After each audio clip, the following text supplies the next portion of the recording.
Right now, buried beneath more than 25 glaciers and towering over one of America's fastest-growing metropolitan regions, a mountain that most people drive past without a second thought is being watched more closely than almost any other geological feature in the United States. Not because it is erupting, not because anything catastrophic is imminent, but because scientists know exactly what this mountain is capable of and exactly how little warning the people living in its shadow might actually get. This is Mount Rainier, and today we are going to break down why the US Geological Survey ranks it as the third most dangerous volcano in the entire country, what happened during the largest earthquake swarm ever recorded there, why a full-blown lava eruption is not even the biggest threat it poses, and what almost 100,000 people living directly in its danger zone need to understand right now. No guessing, no dramatizing, just the facts, the science, and the real stakes. Before we go further, drop a comment below. Have you ever lived near an active volcano, or seen one up close? Tell me where and what it felt like standing near something that powerful. And if you want to be the first to know every time something significant happens geologically anywhere on this planet, subscribe to Stellar Zone right now. It's completely free. A thumbs up helps this channel enormously, and if we can get this video to 5,000 likes, the algorithm will actually put it in front of the people who need to see it. Thank you. Now, let's get into it. On a clear day, Mount Rainier is visible from downtown Seattle, from Tacoma, from the Puget Sound ferries, from airplane windows on approach to SeaTac International Airport. It is the picture postcard backdrop to one of the wealthiest and fastest-growing regions in the country. To most residents, it is simply the mountain, a hiking destination, a ski trip, a photograph on a coffee mug. But Mount Rainier is not just a mountain. It is a stratovolcano, the same category of volcano as Mount St. Helens, Mount Vesuvius, and Mount Fuji. It has been erupting on and off for roughly 500,000 years, building itself layer by layer through alternating quiet lava flows and violent explosive events. Its last significant eruptive period was around 1,000 years ago, which in volcanic terms is nothing, a blink. Mount Rainier is not dormant, it is not extinct, it is an active volcano that happens to be quiet right now, sitting less than 60 miles from downtown Seattle and roughly 40 miles from Tacoma, with major population centers built directly on top of the exact material this volcano has produced before. In its most recent National Threat Assessment, the USGS ranked Mount Rainier third among all volcanoes in the United States, behind only Mount St. Helens and Hawaii's Kilauea. That ranking is not based on how likely an eruption is in any given year. It is based on a combination of factors: the volcano's history of large, destructive eruptions, and critically, its proximity to dense populations, critical infrastructure, and river valleys that lead directly into populated cities. This is the key distinction people miss. A volcano in a remote part of Alaska could be far more explosive than Rainier and still rank lower on the danger scale, simply because almost no one lives near it. Mount Rainier's danger comes from a brutal combination. It has the geological history to produce a genuinely catastrophic event, and it has hundreds of thousands of people living in the exact paths that event would take. Here is the part of this story that surprises most people. When they picture a volcanic disaster, they picture lava pouring down a mountainside, flowing slowly enough that people can outrun it. That is not what keeps volcanologists up at night when they think about Rainier. Mount Rainier is capped by more than 25 glaciers and roughly 1 cubic mile of snow and ice, more glacial ice than any other single mountain in the contiguous United States. That ice is the danger. When a volcano heats up, even slightly, even without a full eruption, it can rapidly melt enormous volumes of snow and ice. That meltwater mixes with loose volcanic rock, ash, and mud on the slopes, and it doesn't trickle. It surges downhill as a fast-moving cement-like slurry called a lahar. Lahars are not slow.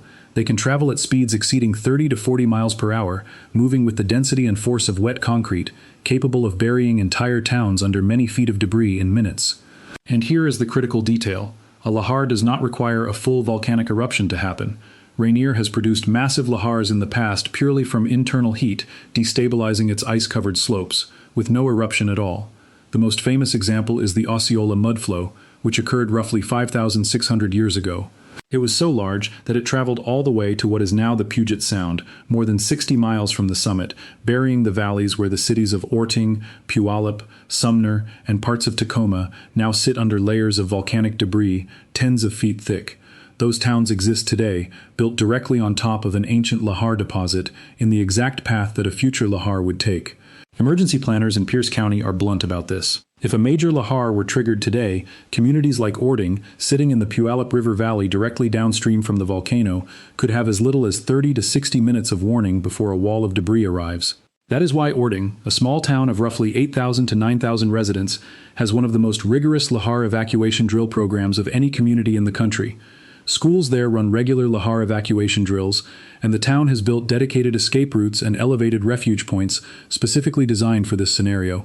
It is, in a very real sense, a community living permanently on standby. Now let's talk about what actually happened recently, because this is the part of the story that pulled Mount Rainier back into the headlines. Beginning in early July 2025, seismic monitoring stations around Mount Rainier detected the largest earthquake swarm ever recorded at the volcano. Under normal background conditions, Rainier typically produces somewhere between 1 and 5 small, shallow earthquakes a month, occasionally with brief clusters of 5 to 10 quakes over a couple of days. This swarm was different in scale, generating far more seismic events over an extended period than any previous recorded swarm at the mountain, including a notable swarm back in 2009 that lasted roughly 3 days and produced just over 1,000 small tremors.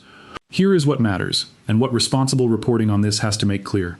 Despite the size of this swarm, USGS scientists at the Cascades Volcano Observatory did not raise the alert level. Mount Rainier remained, and remains, at green, normal status. Helicopter gas surveys conducted at the summit steam vents showed emission compositions consistent with previous years. Ground deformation monitors, the instruments that would detect the volcano's surface swelling as magma moves upward, showed no unusual inflation or deflation whatsoever. Geologists attribute swarms like this to the movement of underground fluids interacting with pre-existing fault structures beneath the mountain, a process related to the volcano's hydrothermal system, rather than any indication that fresh magma is rising toward the surface. In plain terms, the ground shook more than it usually does. Scientists noticed immediately. They checked every available signal, and nothing pointed toward an eruption being imminent. This is exactly how a well-monitored volcano is supposed to behave under scrutiny, and it stands in sharp contrast to volcanic disasters elsewhere in the world where similar unrest went unnoticed or unreported until it was too late. Mount Rainier sits inside one of the most densely instrumented volcanic monitoring networks in the country. The Cascades Volcano Observatory, working with the Pacific Northwest Seismic Network, maintains a distributed array of seismometers to detect underground tremors, infrasound sensors to pick up low-frequency sound waves generated by volcanic and glacial activity, GPS stations capable of detecting ground deformation down to the millimeter, and a dedicated lahar detection network built specifically along the river valleys most at risk. That lahar network deserves special attention because it is one of the only systems of its kind in the world. Acoustic flow monitors placed along the Puyallup and Carbon River valleys are designed to detect the unique low-frequency rumble and ground vibration a lahar produces as it begins moving, and to trigger automated warning sirens in downstream communities before the flow arrives. In recent years, the observatory has expanded and modernized this geophysical network specifically to improve both eruption forecasting and lahar detection capability, adding new stations and refining response times. Researchers monitoring the mountain have said publicly that if a major eruption were building, current instrumentation would almost certainly detect the signs, likely months in advance, through a rising pattern of seismicity, gas emission changes, and ground deformation, not a sudden surprise event. That is the reassuring half of this story. The less reassuring half is that a lahar, unlike a full eruption, does not necessarily need that same long buildup. Some lahar triggering events can develop far faster than an eruption sequence, which is precisely why the lahar detection network and the Ording evacuation drills exist as a separate layer of protection. It is impossible to talk about Washington's volcanoes without bringing up Mount St. Helens, and the comparison is instructive. In 1980, Mount St. Helens erupted catastrophically, killing 57 people, flattening hundreds of square miles of forest, and sending an ash column over 15 miles into the sky. It remains the deadliest and most destructive volcanic eruption in modern U.S. history, and it is exactly why the Cascade Range is taken so seriously by geologists today. But St. Helens and Rainier represent two very different flavors of danger. St. Helens's threat was largely about explosive force and ash devastating a then sparsely populated forested area. Rainier's threat profile is different. It is less about the explosion itself, and far more about what happens to the ice and snow sitting on top of it, and how many people now live in the exact valleys that ice would flood into. St. Helens taught the country what a cascade volcano can do explosively. Rainier is the reminder of what happens when that same geology sits directly above a modern, densely populated metropolitan area. Given the size of the recent earthquake swarm, it's natural to ask whether this means an eruption is coming soon. The honest scientific answer, consistent with every official statement from the observatory monitoring the mountain, is no. Mount Rainier remains at normal background activity. Increased seismicity at a volcano is a signal scientists take seriously and investigate immediately, which is exactly what happened here. But an earthquake swarm alone, without accompanying gas changes or ground deformation, is not evidence of an imminent eruption. This distinction matters enormously, because volcanic unrest and volcanic eruption are not the same thing. Volcanoes experience unrest, periods of elevated seismicity or minor gas changes, far more often than they actually erupt.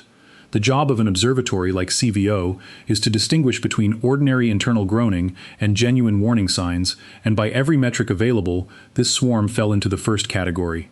What it does confirm is that Rainier is geologically alive, restless beneath the surface, in ways that deserve continued, careful observation, not alarm. A lot of people hear third most dangerous volcano in America and picture something on the verge of blowing its top. That is not how volcanologists measure danger, and understanding the actual framework changes how you should interpret this story. Volcanic threat rankings, like the ones the USGS produces, are built from a weighted combination of factors that go well beyond eruption likelihood. They include historical eruptive violence, the type of material typically erupted, existing monitoring capability, and most heavily, exposure. How many people, how much infrastructure, and how much economic value sits within a volcano's potential hazard zones. A remote volcano that could theoretically produce a monstrous eruption but sits hundreds of miles from the nearest town scores lower on this framework than a volcano with a more moderate eruptive history that happens to sit upstream from 250,000 people. Rainier scores brutally high on that second factor. It is one of the reasons the volcano occupies a top 3 spot nationally despite not having erupted in 1,000 years. This is also why comparing raw eruption size across volcanoes can be misleading without context. A volcano's volcanic explosivity index, a logarithmic scale similar in concept to the earthquake magnitude scale, measures how much material is ejected and how violently. But the human cost of an eruption depends just as much on where that material goes, how fast it travels, and who is standing in its path. Exactly the same lesson learned from comparing earthquake outcomes in different countries. Geology sets the ceiling on how bad an event could be.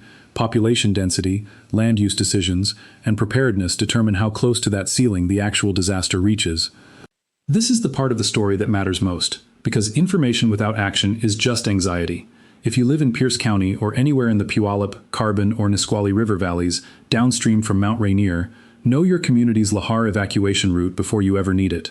Pierce County Emergency Management publishes clearly marked evacuation routes and refuge points, and towns like Ording run regular public drills specifically for this scenario. Know where the closest high ground is from your home, your workplace, and your children's school. Sign up for local emergency alert systems, since a Lahar warning may give only minutes, not hours, of notice. More broadly, know the difference between the volcano's alert levels. Green means normal background activity, which is where Rainier sits today. Yellow indicates elevated unrest worth watching closely. Orange and red indicate escalating signs of a possible eruption. These alerts are published in real time by the USGS and the Cascades Volcano Observatory, and they are the single most reliable source of information, far more reliable than social media speculation whenever seismic activity makes headlines. Mount Rainier has been quietly sitting above the Puget Sound for 500,000 years, and it will still be there long after every building, road, and city currently built in its shadow is gone. It owes the people living near it nothing. It does not care that Ording exists, or that Puyallup exists, or that Tacoma's suburbs have crept steadily closer to its river valleys with every passing decade. The mountain simply is what it is, a massive ice-covered stratovolcano with a documented history of producing exactly the kind of event that could devastate the valleys beneath it. What has changed, and what genuinely matters, is how closely this mountain is now watched. A dense seismic network, dedicated Lahar sensors, gas monitoring flights, satellite-grade ground deformation tracking, and a community in Ording that treats evacuation drills as a normal part of life. None of that stops a Lahar from happening. But all of it changes how much warning people get when one does, and that warning window is the entire difference between a manageable evacuation and a catastrophe. Right now, today, Mount Rainier sits at green, normal. Scientists are not alarmed, but they are watching, continuously, precisely because they understand what this mountain is capable of, and precisely because so many people now live directly in its path. We'll keep tracking every update from the Cascades Volcano Observatory as it happens. Subscribe to Stellar Zone so you don't miss it, and leave a comment below. Have you ever visited Mount Rainier, or lived somewhere in the shadow of an active volcano? Tell me where, and what it felt like knowing what was sleeping beneath your feet. Let's hit 5,000 likes on this one. See you in the next one.